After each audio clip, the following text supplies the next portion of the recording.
unfolded. So India, as I said earlier, the demand is perennial.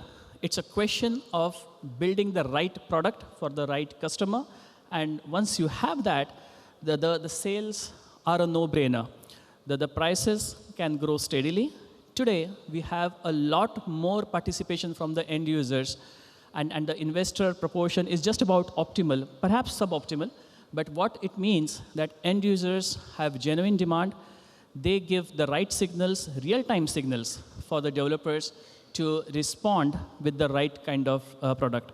So while we do have a price stagnation of late, but still the price recovery was very good. And in all those cities, you will realize that there is a steadily coming down number of the unsold inventory in making. So overall, with residential market dynamics and the way developers have embraced the compliance, be it RERA, be it GST, etc., the end user demand is intact. In fact, it's growing. And now, if you see last 2 odd years, the new launches have met with phenomenal success simply because the launches happened with the right kind of products at right price points. So going forward, I think residential is going to offer significant business growth and opportunities for all of you. And as Niranjan Bhai mentioned earlier in the day, there is a lot to be done on the housing sector. The right kind of product is hitting the market. So for you all, it should be a busy time, and you should be thinking of scaling up of your business. On the residential side, so there will be some changes with RERA coming in and other policy norms.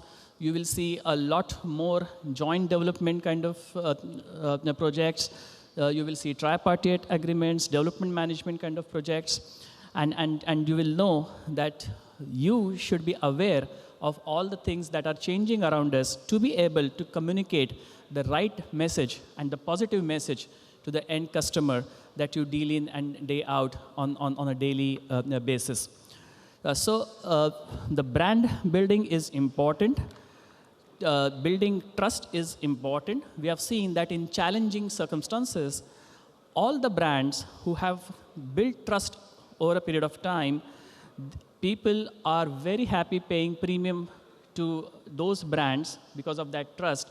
And the convergence of demand happens so sharply, so well for the good brands or the trustworthy brands that even in challenging situations, their business does not get affected. So as real estate professionals, I think the message is quite obvious that when we are building ourselves as a credible industry, as a transparent industry, accountable industry, business environment, whatever it may be, it could be good, it could be average, it could be poor, our service delivery, our standards should never falter, should never come down. And in all business environments, our business should continue, the show will go on. So what's the big picture? Earlier, our industry was highly unregulated, fragmented, highly inefficient, so it did not really resonate a good term with the people as such. It is changing. Today, we are a regulated industry. Efficiencies have been improving. Transparency has been improving steadily. And going forward, it will be a mildly efficient industry. We will have consolidation that will take place. We will have corporate governance in the industry that will happen. We will have the risk weightage for the industry reduced substantially. That means that the industry will be seen as a conducive industry for large-scale investments of nation building. Finally, the important change that I wanted to highlight, and that's about technology. Some of the dignitaries mentioned how technology is changing our day-to-day businesses. Our needs are getting addressed by so many apps, so many services that are online. I think as realtors, we need to really make ourselves adaptable and capable to embrace this change technology is bringing in. Our customers are going to be a lot more demanding. They will be a lot more aware. They will be empowered with information. So we have to know facts. we have to have the ability to decipher or analyze the facts to be able to give the right advice to our clients when we broker deals with them, when we service them. And for that, we will need to embrace technology. We will have to be a lot more digitally driven. We have to improve our productivity. The competition is going to be stiffer, and we need to manage our resources a lot better to offer the right kind of services at the right price point to our customers. So this is something, as stakeholders, I would urge all of you to keep your eyes and ears open about what's happening in technology. I'm so glad that in the morning the dignitaries mentioned that there is skill building initiatives taken up by NAR as well as CREDAI, and those are so very essential to make all of us to be ready with what technology is offering to the real estate industry. So with that, I would like to conclude stating that change is happening rather fast than some of us are expecting, and we must ready for that change with an open mind, with re-skilling ourselves to be able to perform a lot more productively, efficiently, and three things for all of us to keep in mind as success mantra: be transparent, be ethical, and be professional. With that, I end my note, and I do wish you great business ahead for years to come. And this collaborative session, this conference is going to add a lot of value to all of you. Thank you so much. Wishing you all the best.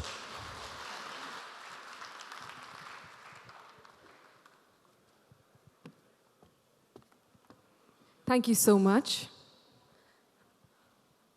Ladies and gentlemen, before I invite my next speaker, quickly I would like to tell you, so the break will happen post our speaker presents, and let me also inform you that post the break we have two parallel sessions that are going on, which is the master class, one which is between 12 to 1 o'clock, and it's a panel discussion, which is an international session, and we also have, that is in Jasmine Room, and the Lotus Room we have another session which is on commercial real estate, and that's again 12 o'clock to 1 o'clock. So those interested in these topics can go and attend that.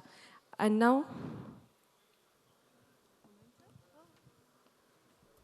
we'd like to present a memento to Ashutosh.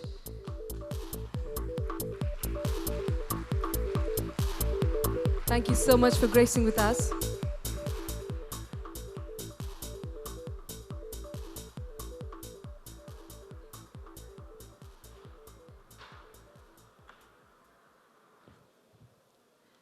Ladies and gentlemen, our next presenter, you heard him before and you'll hear him again. He is the driving force. Please put your hands together for Dr. Niranjan Hiranandani once again.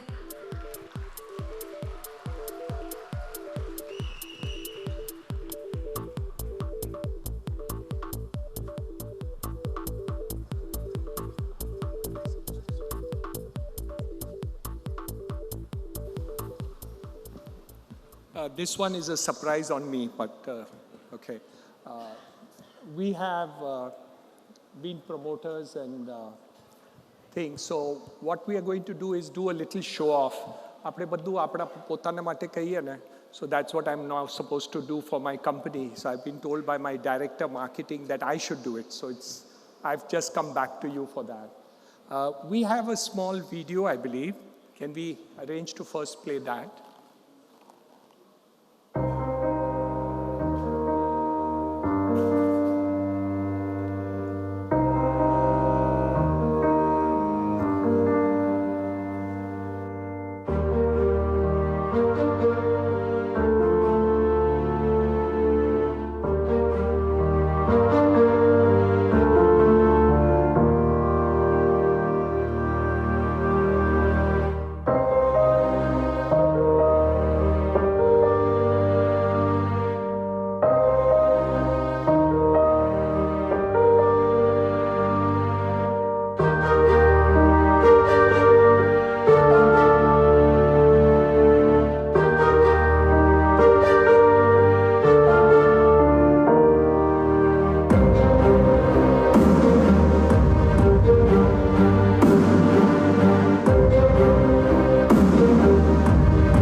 Friends, I wanted to share with you, and basically I'm not used to marketing for the last 25 years, so if I make mistakes, please forgive me.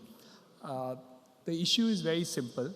We make projects which make people happy. We make quality of life which should be second to none in the world.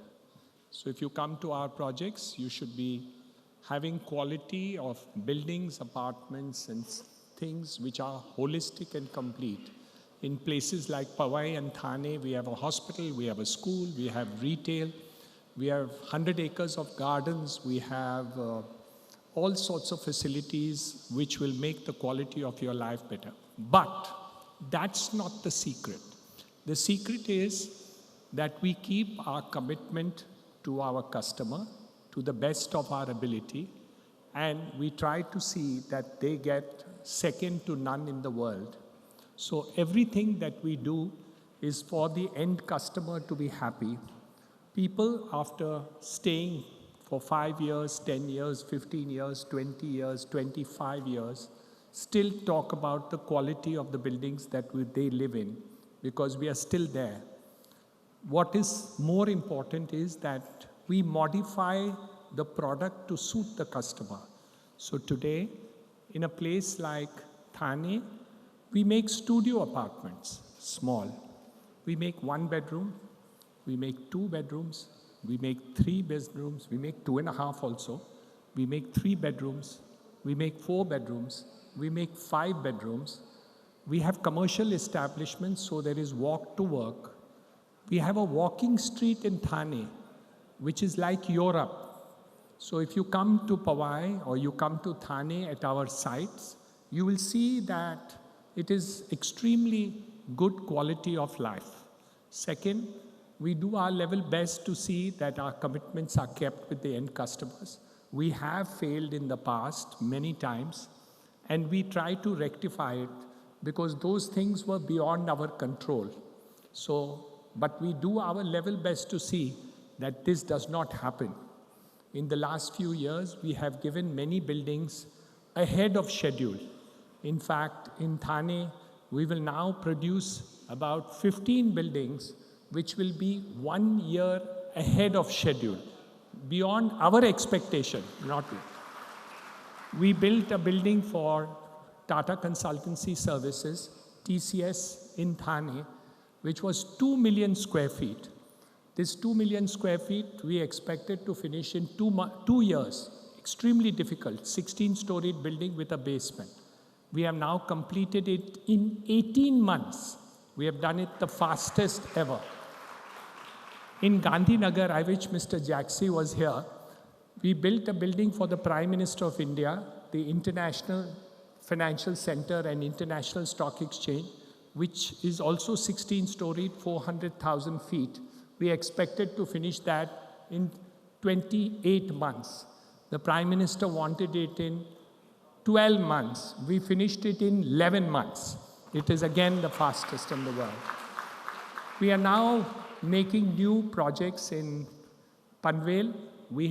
In Powai is 250 acres, Thane is 350 acres, Panvel is 580 acres. It's near the Navi Mumbai airport coming up, a railway station across the road, the Cross Harbour Bridge, the Sion-Panvel Expressway will all lead to our site. So we are very happy to introduce that. We are now constructing over there 2,000 apartments, and we have completed 2 million square feet of commercial space ready, and we will only market it after we get the entire building entirely ready. So that marketing of the commercial will start maybe after a month or 2, when 2 million square feet complete with lobby and all will be fully ready. We are starting another project in Alibag. It's 250 acres. We plan to have a marina. We have to have sports complex. We will put up 5 hotels, and we will continue to have bungalows and also apartments over there. So that's another project we plan to start in the next 60 to 90 days. That's the project timeline that we want to start there. Chennai is already ongoing. It's 350 acres. We have a beautiful township. You've seen the pictures of all these things. And we've got bungalows in Lonavala. We've got bungalow plots in Lonavala. We are also planning to start an industrial platform for the first time in India, any developer, where we will do logistics, warehousing, and also do industrial factories, built to suit, and also speculative. That's what we are planning to start in Pune, possibly also in Bhiwandi, in Nasik, and Chennai, but that's to be finalized. So we will do all that. But what am I trying to tell you? That Hiranandanis are looking for bigger and more relationships with you, because we want to grow, but we want to grow with you. That is why I'm speaking to you. My purpose, so many of you can go to my website, you can go to me, you can come to my office, you can come here. Those who want to go to Thane, Panvel or anything, my office here will organize your visits. But that's not important. I want to tell you that I believe that our relationships are going to become important, because we are here only since 30, 35 years. And we hope my next people and professional peoples like Prakash Shah and the team over here will actually take this forward after me also. So the idea basically is that the brand will try and deliver its best the way we have kept commitments earlier of the quality, of the delivery, of the relationship. Our relationship is an Indian marriage, not like American marriage, quick divorce. You know, we have long. I'm married only for 41 years to the same wife. You can imagine. I know the foreigners find it very difficult to believe me, but it is true. I promise you, we are married for 41 years, and I'm very happily married to the same wife. So similarly, we want with you to have that kind of Indian relationship which lasts forever. And that's why I'm over here today to request you on behalf of my company that we want greater, more business and good relationship with you. I hope my director is happy with my marketing that I'm doing with you. Thank you very much, my friend, for this wonderful afternoon, and I'm happy to be with you. Thank you.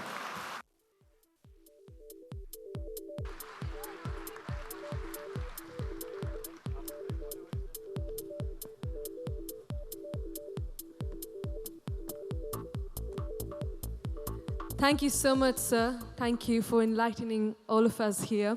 Ladies and gentlemen, we'll quickly break for 15 minutes, and we will see you back here. It's a tea, coffee break, networking break, but please be back on time because we start with a lucky draw. Thank you once again.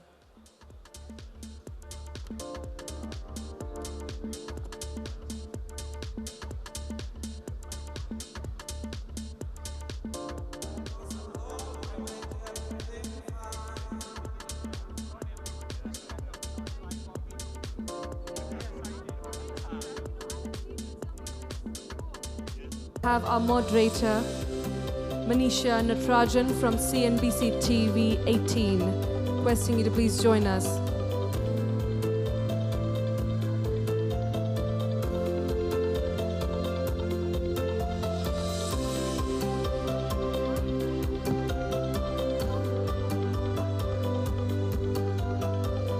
Sincere request before we start the panel discussion. We've got some messages that towards the back, there is quite a lot of noise happening. It's just a request to everybody here that there is a lot of knowledge sharing happening in the next 2 days. And we would only appreciate if you respect all the speakers and all the discussions that will happen on stage. So sincere request for everyone to be silent when there is a session going on. And while you step out of the ballroom, make sure you close the door and open and close, so that the noise does not disturb the decorum. Thank you once again. Over to you, Manisha. Thank you so much. Good afternoon, everybody. I haven't seen such a large gathering of real estate in a long, long time. So a big round of applause for all of you. There's so much energy that I'm surprised, because sometimes sitting in the studio and also in office, you don't realize the kind of armies which are required to sell the right homes to the right customers. So it's great to be in front of all of you. And thank you for having me here. I would, of course, like to reintroduce my panelists to you. Let me start with extreme right. I think everybody knows Baman Irani, Chairman and MD of Rustomjee. A big round of applause for him. Anuj Puri, Chairman, Anurag Property Consultants Private Limited. Who does not know him? So welcome, Anuj, to the panel. The man with the money, Khushru Jijna, MD Piramal Finance Limited. A very, very big round of applause for him. Ravi Verma, Chairman, NAR India. So you all know him. Ravi, wonderful to have you. First time on my panel.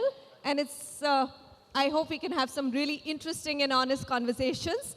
I'm still waiting for Mr. Niranjan Hiranandani, MD Hiranandani Group. I believe he's surrounded by his fans outside somewhere and will take some time to extricate himself and come here.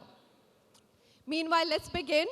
The topic I've been given is the changing dynamics of real estate industry, impact of demonetization, RERA, and GST. Honestly, what do you do? I mean, you've got three things, three curveballs, or you can just call ton of bricks falling on real estate, and you still have to survive and make sure that everybody gets right-priced homes in this country. Let me start with demonetization. Now that the figures are out, the government has told you that 99% of the money came back into the banks. On the day this was announced, on 8th November, I went to the Facebook page of the Prime Minister and it said, one thing which will get definitely affected is real estate. So I want to know from you, what really happened? I mean, 99% of the money came back to the banks. Did it really hit real estate in a way that we had thought it would? So let me answer this differently. I've already actually answered this question post-demonetization. Huh. Manisha, just as a joke, yesterday we had Ashish Vidyarthi in the evening, and he was saying that everything nowadays is on demonetization. Even today we are talking demonetization. But coming back, in fact, 7 days into demonetization, and we being probably one of the largest lenders to this sector, a lot of our investors of Piramal Enterprises wanted to understand what's going to happen because people were reading in the papers that prices are going to crash.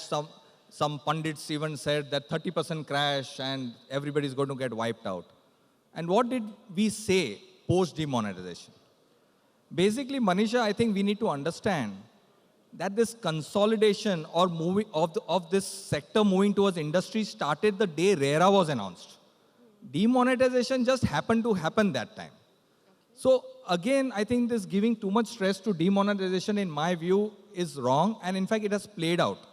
In fact, after 3 months of demonetization and we having more than 300 projects proved it to the industry and the world that the developers who have changed, who have embraced corporate governance, who have changed the way of working, who are executing, are actually selling. So let me give you some numbers. So those developers, post-demonetization, the first month itself, sold 70% of the normal 6 months average, which included the highest in 3 years of October. Then, obviously in December, it went down because of the season. As you know, now in India, unlike the good old days, when the holiday season used to be the sale season for the, nowadays Indians go out of the country. And it was January, February when actually the markets came back for these developers. And let me again caveat this. So please, let's not talk about the industry as a whole. I said this in London last month in CREDAI, that actually all these tsunamis, as we call it, all the three, are very good for the future of CREDAI members versus the non-CREDAI members. Today, I would like to add, after actually being with NAR for the last 2 days, that all members of NAR are going to benefit from this. All right. Big. That's interesting. I think it's quite clear that, this anecdotal stories or anecdotes per se that, look, all black money goes into real estate has been debunked with just the amount of money which has gone back and the fact that real estate has not crashed 30%. Having said that, Anuj, I'm going to come to you for the next answer. There are 2 areas which people were worried about. And after this question, I think I'm going to leave demonetization alone because we got to look forward and not behind. One was land prices, whether they would correct. And the second is secondary sales. there was definitely a component of cash because people definitely did want to not pay up that much of tax. Are those two affected at all or not? So Manisha, before I start, I do want to congratulate the group here who put this together phenomenally well. Particularly Vinod, who's sitting in front. So a big round of applause to all of you to have put this phenomenal gathering, and particularly Vinod and his team for amazing group that we can see sitting up on the stage here. A house which is full up, and as Manisha said in the start, for a long time we haven't seen a house full as this one. I think, Manisha, two things you've absolutely rightly pointed out. One was that it did impact the secondary sale. I agree what Mr. Jijina said is that the primary did not actually got impacted, but secondary got impacted on two accounts. One was the momentum came down, and the second one was the prices that got corrected. I would say between 5 to 15%, the prices got corrected, came down, and have actually stayed there. They haven't gone back again on the secondary. On the land, the biggest opportunity that I see this group finding is not because of demonetization, is because of RERA. I can tell you there's going to be a huge amount of consolidation that is going to take place, not only within our fraternity, not only within the real estate brokerage, but also on the development. And that's where the land prices have started to correct, because a lot of my friends who've been in the development business are saying is we're going to be landowners. We are no more going to be developers because of RERA. And that's where I feel you're going to start to see a lot of land supply coming into the market. These will be approved lands where you will be able to offer them to institutional developers like we have on this panel, who are going to be able to take it as a joint venture, joint development, development management, and that's where you're going to start to see realistic land pricing. Because one thing is for sure, that the prices of residential isn't going up, yet your cost of construction and financing is quite steep. So there is very little margin left. The only way that a developer can make margin is by land prices correcting. And I feel with RERA coming in and developers saying is we're going to exit this business and have Bowman and Mr. Hiranandani lead that, you're going to see a few developers left, but a lot of land supply in there, which is a great opportunity for this group. At the right prices, they'll be able to get this off. All right. Baman Irani, my question to you is, so we have a curious situation right now where definitely landowners do not want to become developers by themselves. They've finally figured out that is not the play for us at all. The rules are too stringent.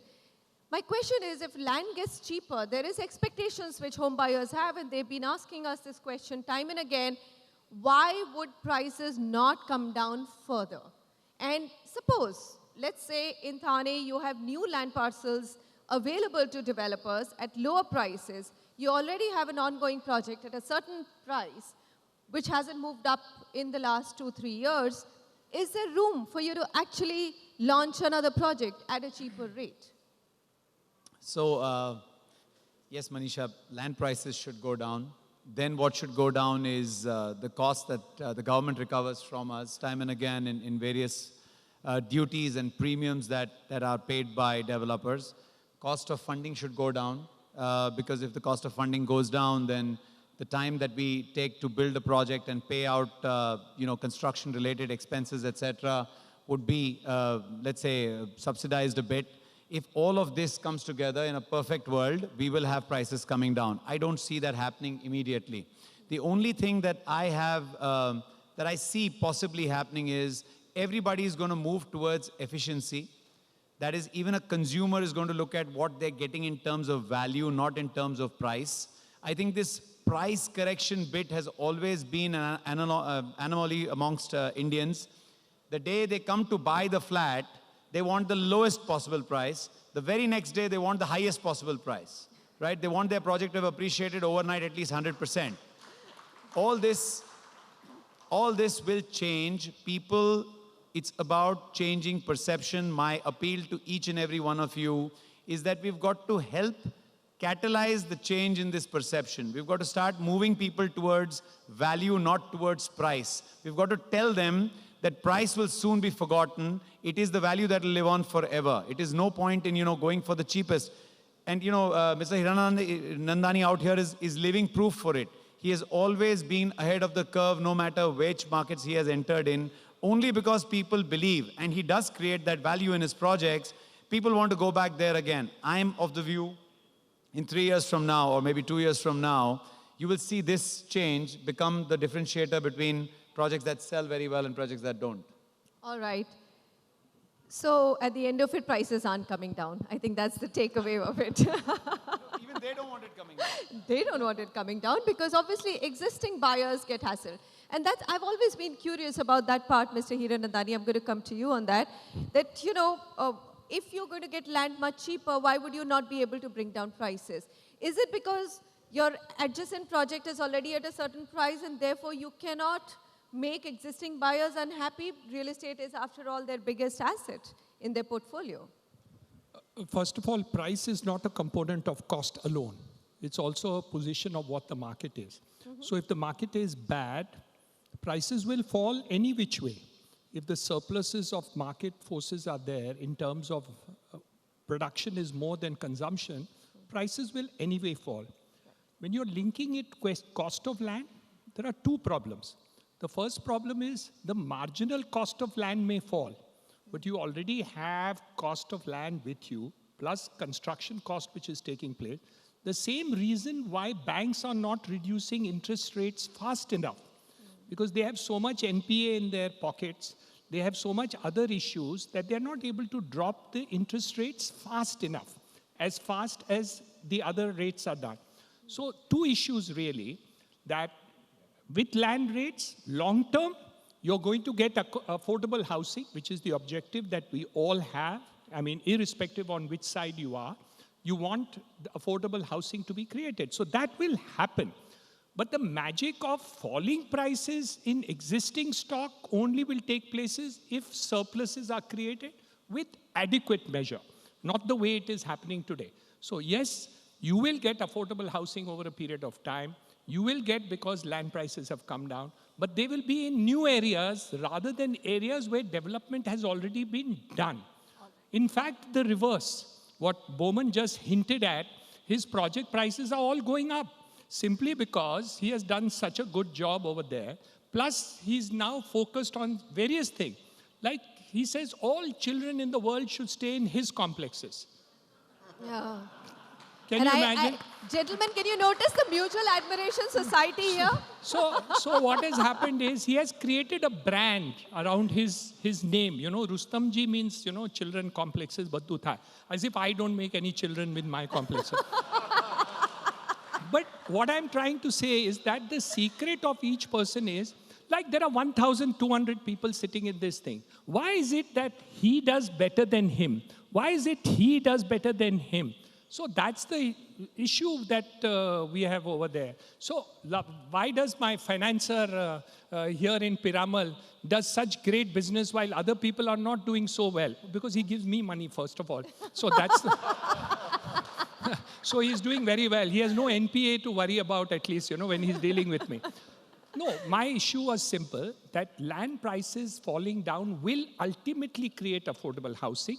But if it's not going to happen now. It can't happen overnight in every next project. 3 months, people are expecting. Yeah, so if you go to Greater Noida near your house, prices will fall. You can get as many houses as you want at lower prices in near your house because they are all fallen down, you know. Yeah. So you can pick them up for a song. Unfortunately, in Greater Noida, the near my house, that house hasn't come to me. No, what I wanted to say is that in the long term, it's good that land prices have fallen, but what they indicated that taxation is too high, and we really need a reset on taxes, whether it's GST, stamp duty, other taxes, local taxes, also need a reset. All right. So we'll come to taxes and GST a little bit later. I think important points made. Mr. Ravi Verma, I'm going to come to you now, and let's shift focus on just RERA now. This is something that has affected the entire community, whether it's the developers or the buyers or the sellers, which is all the real estate intermediaries. What do you feel? I mean, post-RERA implementation, do you sense there is some return of confidence amongst buyers, or do you think that these are very early days, RERA itself has teething problems, it's a complicated law spread over multiple states in India, and therefore it's too early to see the impact of RERA? First of all, let me tell you that RERA has been very, very unfair to the broking community or the realtor community. Because our penalties are the same as the developers' penalties. Whereas they are paying 5% of their profit or the price, where profit is a component, we are at the most getting 2% on a deal. And to penalize us 5% is extremely unfair. It is against the law of natural justice. And then you scale it up to 10%, then you are really taking a guy to the cleaners. Yeah. Point number one. Point number two, the way they probably base the laws on the NCR region, seeing people as property dealers in the NCR region. Here, rest of the country is pretty professional. The standard practices are followed. Okay then. And no, it has nothing to do with you. But it's a fact. When we talk to the lawmakers also, they say, but you guys make so much money. Registration is another thing that many of us are single broker companies. But even if you have a peon, you're supposed to pay ₹1,00,000 instead of 10,000 rupees. So as far as we are concerned, we are hit at various levels. We are extremely happy that our customer is going to benefit from RERA because of accountability and transparency. And we know we can track the money because of that 70% law. So therefore, the confidence with which we can deal with our friends is much more than it would have been otherwise. In the long term, we see that it is going to help the industry. In the short term, we have to be agents of change of perception amongst the buyers because media has been responsible for delaying decisions. You all went to town, excuse me, you all went to town saying that the markets have corrected 30%, 35%.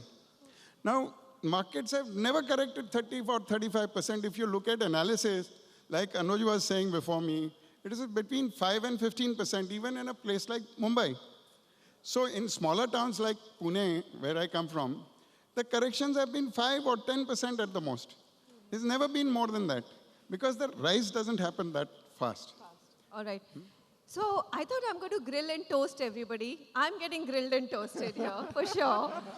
And you know what? I might have a surname of Natarajan, but I was anyway infamous because I come from an area called Bundelkhand. All right? And now I have added NCR to it. So can you imagine what a poor position I am in, a Bundelkhandi living in NCR and covering real estate. Okay. Anuj, on a serious note, I think this is an important question that Mr. Ravi Verma has raised, that I also accept that for the broking community per se, RERA has been fairly sharp-toothed and probably a little bit harsh.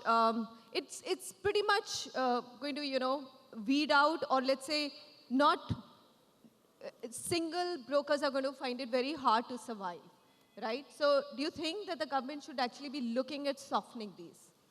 So I would say is 4 things on that. One, I agree with Ravi that it is an act that has come in largely because the performance of NCR brokers and developers was lackluster, and I think the rest of India is reeling under that. But the 4 things that I would say is, Manisha, the first is actually we should applaud ourselves that the first time we're being recognized as an industry. Okay. Nowhere else have we ever been considered as an industry. First time I've seen the government recognizing us. And for Anuj to actually start selling residential real estate. Come on, guys. Big round of applause. You've got Anuj Puri moving to your side of the game. The second is, if you just look at the data, and before coming in here, I was looking at the Maharashtra's, the RERA website, and it shows 4,953 brokers that have got registered till date. I think at least, and you'll bear me out, there will be at least 20,000 brokers in Maharashtra, and only 5,000 have got registered, which means 75% of our community has got wiped out. And I tell you, that was the best thing. Because either you had to be really in this conference and be professional and be very conscious of what you are going to deliver, or you were like a milkman, you were a cycle puncture tire repairman, you were an insurance selling man, you're a car second-hand car salesman and you were selling real estate broking as well. I think that has got weeded out. That's the second point that I would say is. The third is really that era of spray and pray. You know, it used to be the broker would just send all the projects to everyone and then hope that somebody will come in and buy one project is going to go away. This is going to be professional. This is, you'll have to understand the product very well. You'll have to understand the developer, the financial, the construction, the timelines, the governance behind the developer. And then you are going to register yourself on the developer's website to be able to market that product and be able to sell it. And the last I would say is that this is now going to be a serious profession, just like how the financial brokers, the people who sell stocks or mutual funds are so well respected because they bring in knowledge, they bring in ethics, they bring in transparency and governance for their clients. This profession is now going to become like that. So I'm very encouraged that RERA has come in. I think that's a wonderful side of RERA, that it actually recognizes the broking community as an industry by itself for the first time and gives serious guys a better chance to succeed and weeds out all the non-serious people. Kushu Jishna, what has RERA done? My God, look at the monies which are flowing into the real estate business.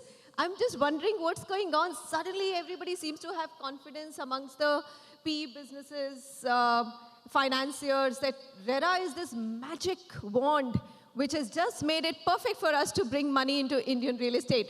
I mean, you have sales at the lowest in the first 6 months, and you have PE investments at the highest in the first 6 months of 2017. So explain. So actually, while I'll answer your question, so you are actually answering your own question. Obviously, the confidence is coming back because ultimately everybody is looking at the long term. But my answer to this is also slightly different. I said it in CREDAI also last month. What is also happening to this industry? You spoke about the PE guys. In fact, I was on the panel in London, whether PE or debt. According to me, this question should have been asked 1 year ago. Today, it is no more PE or debt. The way the industry is moving, we just spoke about it. For example, consolidation with developers like Mr. Hiranandani Bowman. Then we have the broker community out here. So I would call it the people who are with NAR and people who are not with NAR, as Anuj spoke. What is happening to the financing community as I see it? Basically, it's no more about giving private equity or to debt. So let me give you an example. For example, if Bowman is my partner, it is my responsibility to see that if he wants land, I give him equity. If he wants structured debt, I give him structured debt. If he wants construction finance, I give him. If there is a mismatch because of wrong assumptions, it is my duty to ensure that he continues his operations. That's where the world of real estate is moving towards.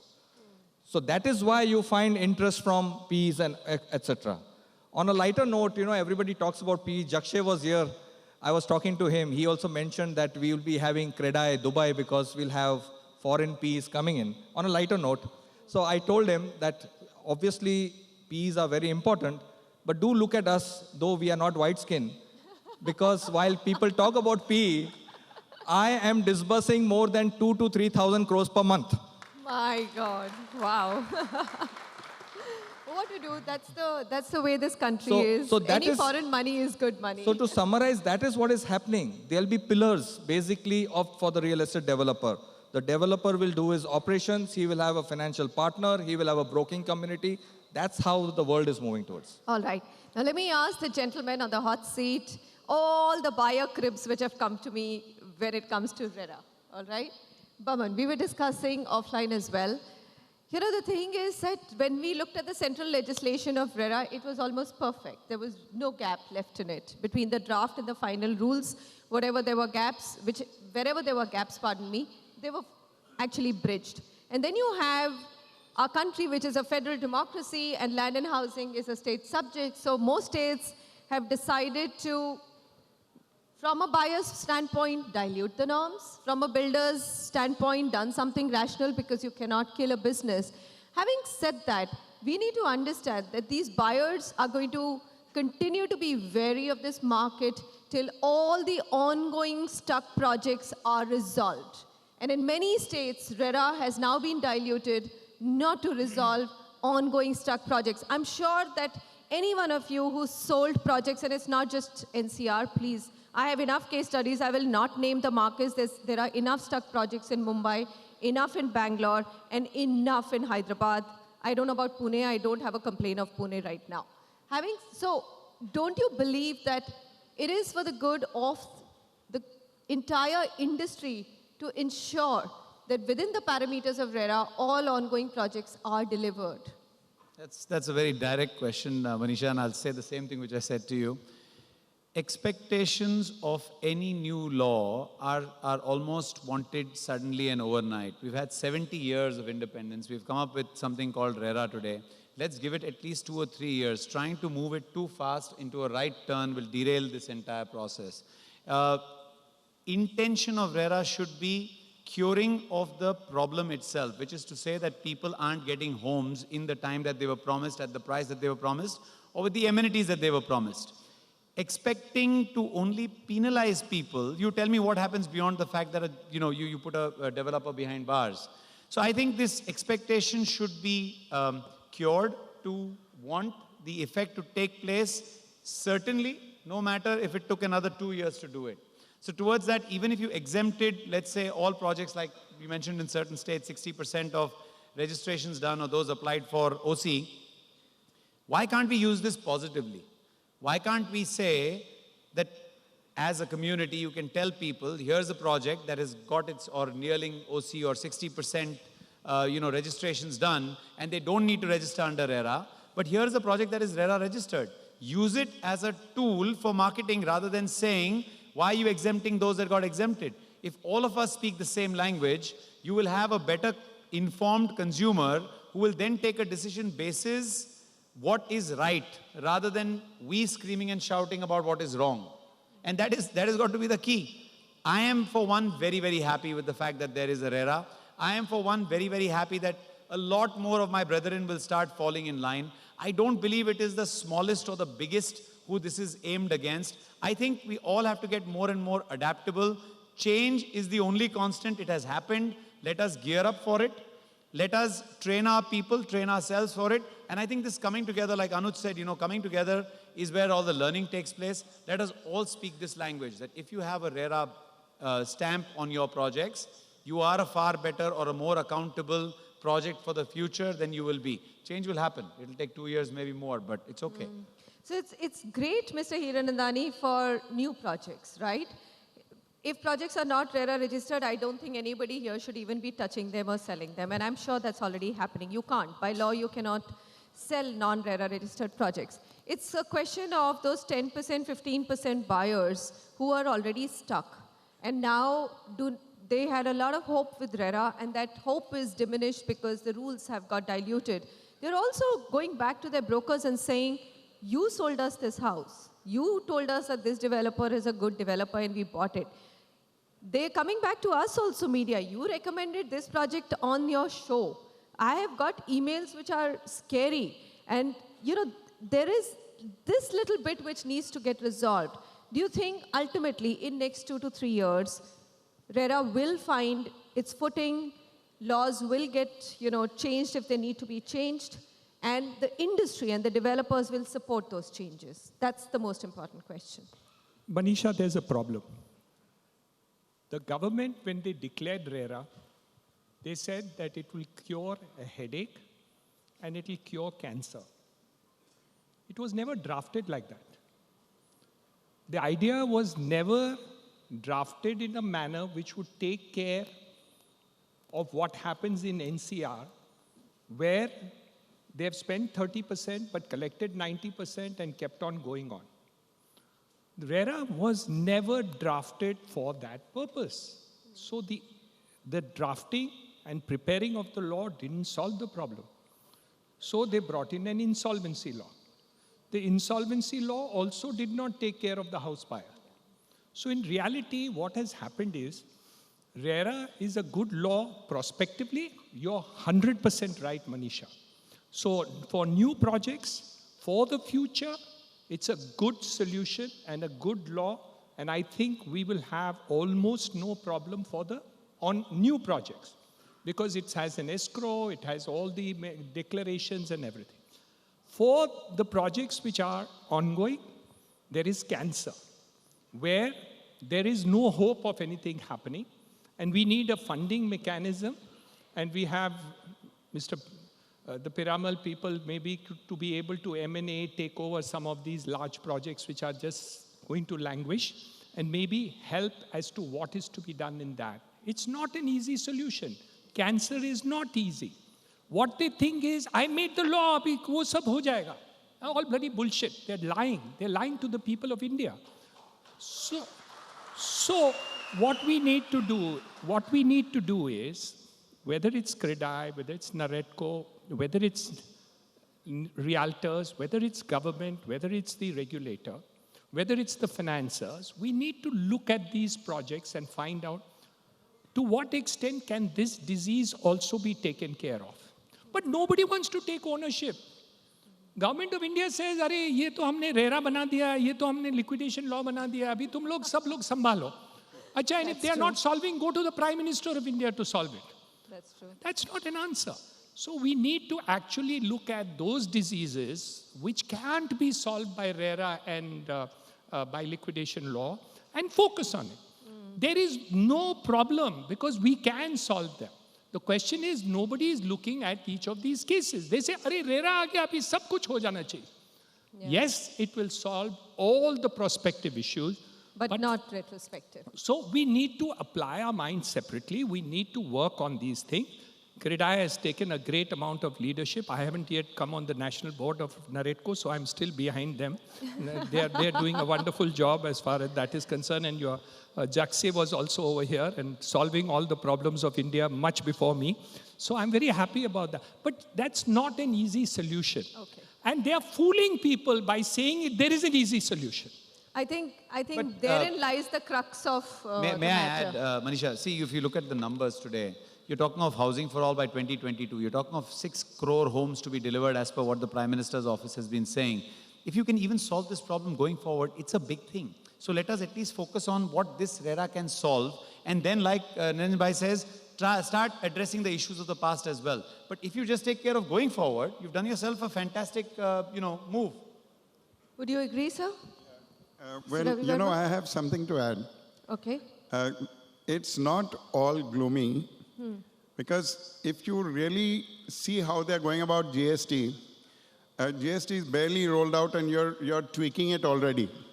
So if we are proactive as an industry and all speak in one voice and point out what needs to be done, maybe the government will start tweaking RERA also. Yep. That one thing I find is that this is a responsive government in the sense that we never expected GST is going to be tweaked so quickly. And as the problems are coming to fore, reactions and corrections are also happening.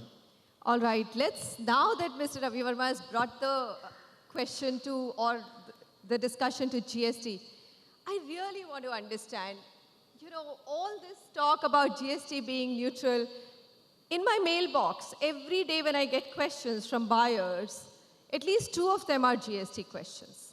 And their question is, it is not, the developers telling us that it is not neutral. We are being asked to pay more. Can we have some clarity, sir? Vaman, do you want to take this? Is it neutral, not neutral? What are builders doing, developers doing when it comes to GST for ongoing projects? Early stage and late stage. I think there are multiple questions, but I'm sure you can handle GST, as we all know, is confusing, to say it mildly, right? Basically, there is a period of the past that has to be corrected, and there's a period going forward. In the going forward, we all don't have a problem. We know how to arrange ourselves or align ourselves towards it. It is this problem of the past. We have to get, all our suppliers also on the same page as us to be able to pass on the full benefit of it. Having said that, on the face of it, one size doesn't fit all. GST will work very well according to us for all those projects that are in the 10,000 rupee per square foot bracket and below. Going forward in places like Mumbai, certain markets of Bangalore, definitely Delhi, you are going to have a problem because prices are much higher, and over there you are going to see that you're impacted by around 5.5% at least, if not more than that. So there is definitely an issue. But it's too early in the day for me to go ahead and give a verdict out. We are working as an industry. Naredco has also got to partner. We've all got to work together, basically, and find out how this animal will come out in the future, whether it's going to be something that will help us till our fields or something that's going to destroy us. But having said that, change is imminent. We have to accept it. We just have to align ourselves and start moving ahead. Government is extremely serious on it. They're tweaking things as we move along, as has been mentioned. And we should take advantage of being an industry body. We should all come together and, have a common voice wherever we go. Anuj, unfortunately, the actual buyer who's buying in has now to shell out 1 lakh, 2 lakh, 3 lakhs extra. If I have to tell him changes coming, get used to it, it doesn't cut ice, honestly. He wants to really know the answer. You've given me a clue, Baman. You've said anything which is priced at above 10,000 rupees per square foot, I'm assuming because the land prices there are more than 30% of the total housing cost. So therefore, they have to be prepared and take it in their stride and increase in cost. But that's not what's happening, Anuj. That is honestly, it's not happening. There are projects at 5,000, 6,000 rupees per square foot where the builder is sending extra demands. Now, is it that they're confused about it and just want to play it safe? What's going on? They're also giving an option that you can go for either zero tax change or you can take GST with input credit, which is again extremely confusing for the buyer because as we know that after 1st July, they shouldn't be given that option at all. It is GST. Yeah. So Manisha, I'll divide it into 2 parts, and for the audience to really understand what Bowman's mentioned is a very important point, particularly those who are in Delhi and Bombay, and then Manisha, come to your point. So the GST is 18%, and the government said is that land is exempt of GST. They have assumed that the land price in any project is going to be 1/3, and that is how it is coming to 12%. So 6% is the rebate. But in a city like Bombay, land is not going to be 1/3. Land is going to be 60-70%, particularly in Lower Parel and going South Bombay onwards. So clearly, there has been a miscalculation that has happened because the land prices in those areas are going to be far more, and the exemption is being limited to 1/3. And that's where Bowman is coming, that anything which has got above 10,000 will certainly have a more incident of GST. The second point is, Manisha, is on whether the developers are right in saying is that either pay us as per the old regime, pre-GST, or that you wait for the input tax and then we will do the calculation. So legally, this is a crime because there is an anti-profiteering